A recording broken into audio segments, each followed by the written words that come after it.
Alright, so we're back at the Discovery Center location, and today we're going to take our leaf pack out of the river. So I have this bucket right here filled up with water. I moved my location a little bit, so I'll just slip this right off of the log and then gently pull out our leaf pack, put it into the water, and hopefully we have a lot of those little critters in there. So let's go take a look. Now we're going to open up our leaf pack. Have it in here sitting in the water. We'll put it in our sample tray. Can't wait to see what we've got. Cut it open. Dumping our debris out, all those leaves and twigs that we put in a few weeks ago. Oh, I already see some things moving around in here. Awesome.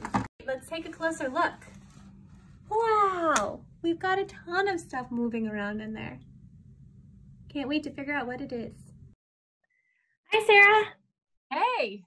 We just got back to the office with our leaf pack, and hopefully it has a ton of critters in it. Do you mind helping us take a look and seeing what we have? Of course, that sounds like fun. Awesome.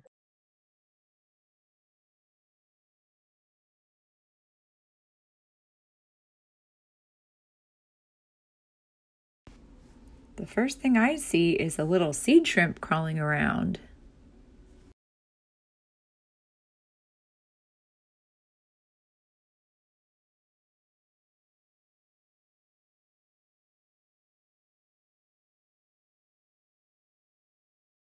Okay, let's focus our microscope.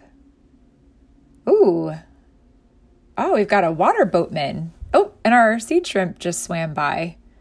So if you look closely, you can see some little hairs. They're actually called filaments on those long legs. Let's see if I can bring the camera back down.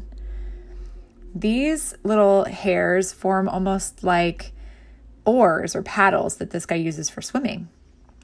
And the way this one's sitting under our microscope, it almost looks like it only has 4 legs, but he actually has 6. So do you know what that tells us? Well, it tells us this guy's an insect because insects have 6 legs. Oh, he's holding so still. Let's see what else we got.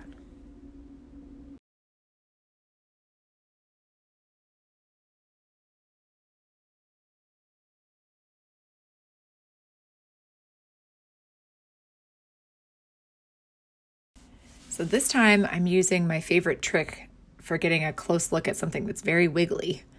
I've isolated this one in a single drop of water. So, okay, to me, this one looks a little like a type of seafood that people like to eat. Can you see it? Does it look maybe like a shrimp? Well, this is called a scud, but it's in the same subphylum as shrimp. It's called a crustacean. You could almost say that they're related.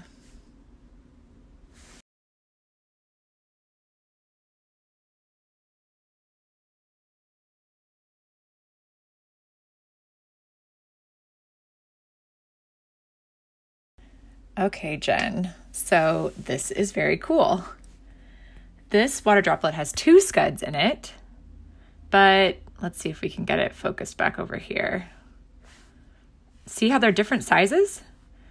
As scuds grow, they shed their skin a couple of times, and that helps them become larger. These 2 are the same species, but one is very young and the other is a little older. Can you see that they have 7 pairs of legs, so 14 legs? Does that make them an insect? Nope. Remember, insects only have 6 legs. These guys are a crustacean. Whoa, this guy's really moving.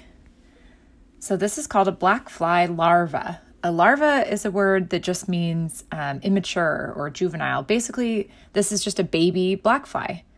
But wait, black flies have wings and fly in the air, right?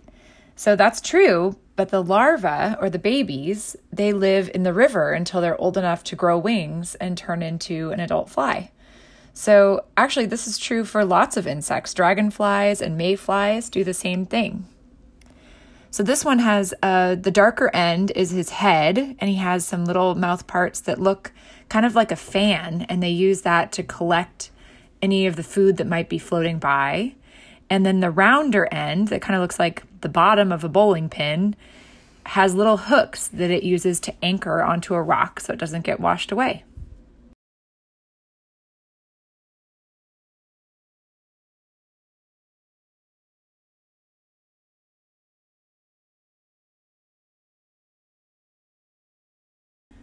Okay, so I'm going to try that single drop of water trick for the seed shrimp. Ooh, he's really zooming around. Okay, so now you can see really how tiny this is. And, so you can see it a little bit better. I'm going to lift up the microscope and zoom out. All right, so I'm going to compare this little drop of water to my pinky finger. Let's see here. See? So sometimes the living things in the river are really tiny. You see that seed shrimp in there compared to my finger? Super small. Just because he's really tiny, though, doesn't mean they're not very important. These little things tell us a lot about the health of the river.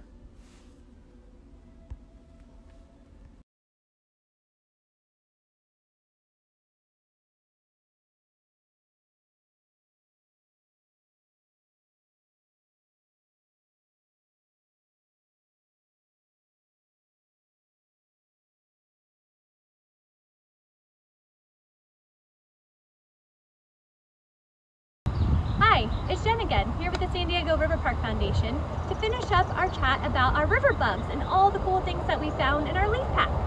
Scientists have done a lot of research about these little critters. You probably remember that I said these species are called indicator species. That means which species we find in our sample and how many different organisms we find indicates how healthy this section of the stream is. For example, some species, like the stonefly larvae, are only found in clean, pollution-free water. Other species, like leeches, are very tolerant to pollution. We found scuds, blackfly larvae, water boatmen, snails, and sea shrimp in our sample. Can you spot these on the chart? It looks like these river bugs we found tell us that the river is fair in this section. Some things that affect the river's health are things like trash, not enough oxygen, pollution like fertilizers and heavy metals, silt or dirt from erosion, bacteria from things like dog poop. You all pick up your dog poop, right? Or even invasive species. So now that you know a little more about how these river bugs can unlock secrets about the river's health, and we have learned that the river's health in this section is only fair, I have a challenge for you. Think about some things you can do to improve the river's health. Maybe something you can even do right from home, since we are all connected to this river. Can you help me and help the river and help these river bugs by telling someone, maybe a friend or a family member, what you learned? That's our challenge for you. Thank you again for joining us for this leaf pack experiment, and I hope to see you sometime soon on the river. Bye, everybody.